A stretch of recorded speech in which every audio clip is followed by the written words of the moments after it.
he'd already been to another house. They were like, oh yeah, we have a subpoena for you. That's nice. I'm glad that you eventually decided to tell me that. And what's very scary about the subpoena is that the subpoena says specifically that they want us to testify about the political ideas of members of our movement, as well as the political ideas that people have in places like Palestine and Colombia. And I agree with Steph that absolutely in no moment did I ever consider honoring this subpoena. I mean, the fact of the matter is that me going to this grand jury and answering these questions that could be as inconspicuous as who is at this meeting, who is at this protest, can be used as grounds by which to then drag other people and have to have other people go through the hell that my family has gone through. Because the fact is that could be used to get more subpoenas. That could be used to grant more raids. And the fact is that we have the opportunity in this country right now to stop this from turning into the second McCarthyism. Like, we do not need to have 1950 happen again. And so I think it's incredibly important for us to shut this down as opposed to let this escalate farther out of control.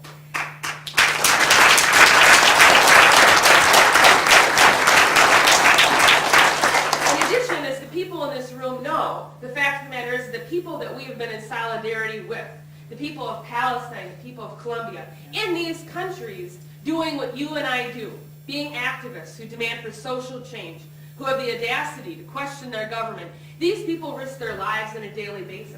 Colombia is the most dangerous place in the world to be a trade union. Simply saying, I want the right to collectively organize means you could end up with a bullet in your head, okay? And so me going to a grand jury and testifying about what people said to me in Colombia, that's like writing up a list of people's names in human blood. I'm not interested in participating in that either. There is no way I am going to help kill people in Colombia, Palestine. I don't have any blood on my hands. That blood is on the hands of the U.S. government, on the hands of the Israeli government, on the hands of the Colombians.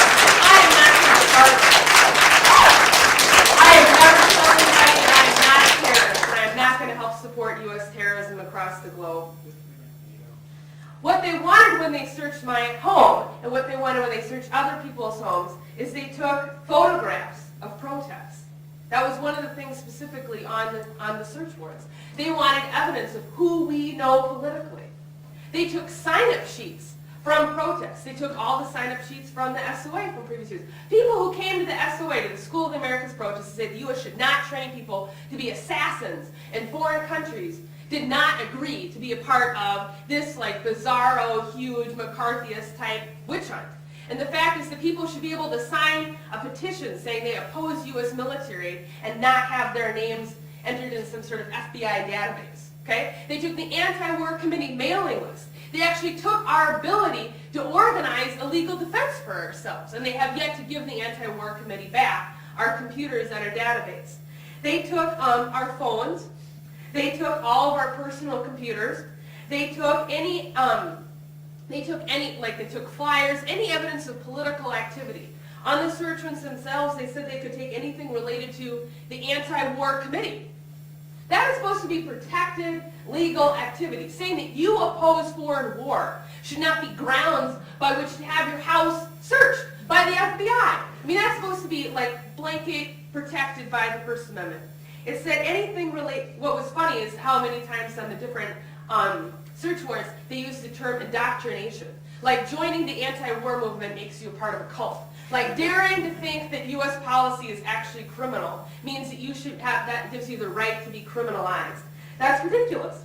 And also the way that these search warrants were written, it definitely criminalizes your right to political association. It said anything dealing with the anti-war committee, anything related to Freedom Road Socialist Organization, and what it does, it sort of opens up the door for being able to investigate what are your political ideas and who are your political associates. It also said that they wanted evidence of money and how we fundraise. Those of us who are in the anti-war movement, I'm sure, like the people here, and that idea was just something hilarious. Because the anti-war committee is a very sophisticated fundraising operation. You know, we have this event in July where we sell your junk to you guys. And then you guys buy their junk. You know, like it's a pretty sophisticated fundraising operation. I can totally see why the government in this economic recession would want to get in on that information. You know, because it's, you know, so that they want and just the idea that we're this like fundraising mastermind for terrorism. I'm like, dude, sometimes we have to pass the bucket around meetings to pay our rent. Like, we are not this like fundraising mastermind organization. It's just like, it's in it. I mean, to be honest, these warrants read like bizarre cases of fiction. Do you know what I'm saying? Like, in terms of like, you know, we were involved in some sort of like 1984 wacko land.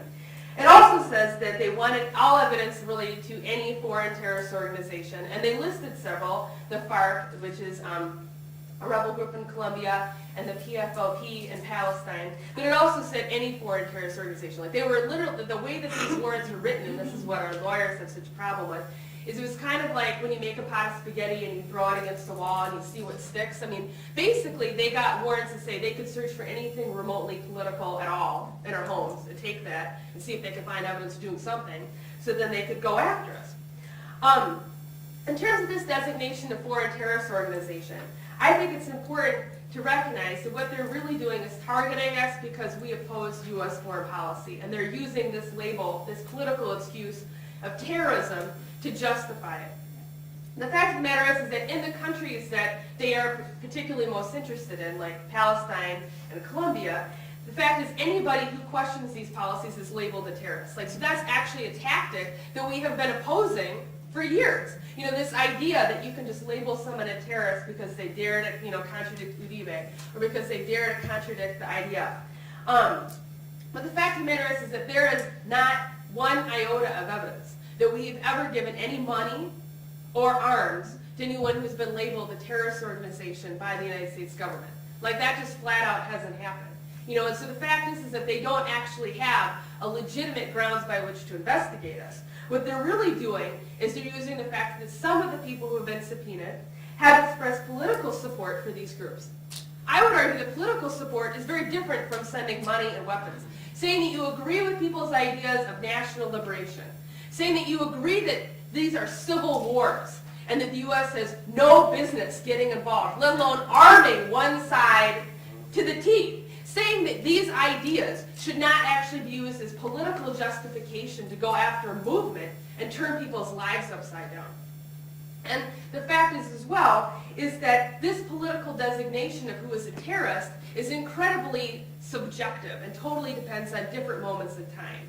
You know, my favorite example of this is the fact that, you know, President Obama has written this prelude to this new book that's this biography of Nelson Mandela, where he talks about like how Nelson Mandela was this like beacon of hope for him in college and how he was involved in the anti-apartheid solidarity movement in this country. Okay? Well, at that time, under the Reagan administration, they considered the ANC, the African National Congress, a terrorist organization. You know, there's a long history in this country of the U.S. labeling groups terrorists, when, as a matter of fact, they're actually fighting for national liberation. And so the fact that this designation of terrorism is being used in this political way to justify this repression, I think is important for us to understand. I think it's also important to understand that they're using this label of terrorism as a way to try to go after the anti-war and international solidarity movements. As Steph said, many of us have gone on delegations, and the fact is that we have a history in this country of using delegations and solidarity work as a way to further develop the anti-war work that we do in this country.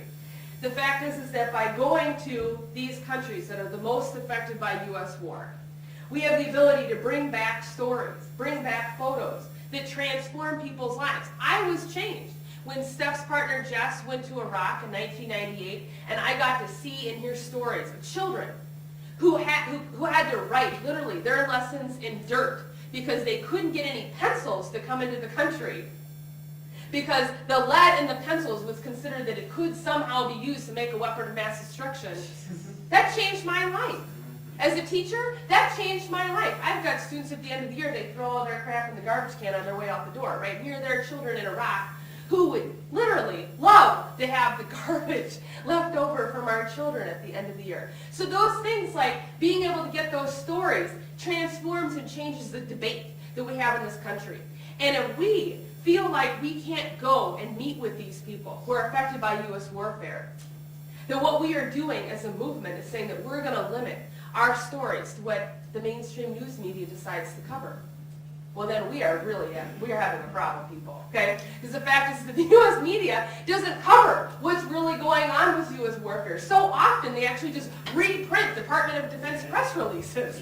And so we need to be able to be there in solidarity, firsthand, with the people who are most affected by U.S. warfare. And so we need to defend the right to do things like go on delegations. We need to defend the right to be able to meet with people from other countries to talk to them about what is actually going on. What is U.S. military aid actually doing? And then lastly, we have to defend the right to be able to give money to groups and to people who are actually facing the brutality of U.S. warfare. One of the things I'm going to talk about on the panel that I'm going to speak on later on today is the fact that we have given token gestures of solidarity to groups in Palestine. One in particular to the Union of Palestinian Women's Committees. But the fact is that this is something that the anti-war movement and the international solidarity movements have done throughout history of this country. You know, I used to be in CISPAS, the Committees in Solidarity with the People of El Salvador. And we have a history in this country of sending money to say, you know what? I'm upset that my tax dollars are paying to kill you, but the least I can do is to help send books, or provide education, or child care, or health care to you to try to counterbalance what my government is doing. And I think that things like the Gaza Flotilla are incredibly inspiring. And this is not a time for us to stop doing things like sending money to Gaza. This is a time for us to amp it up and to send more money to places like Gaza.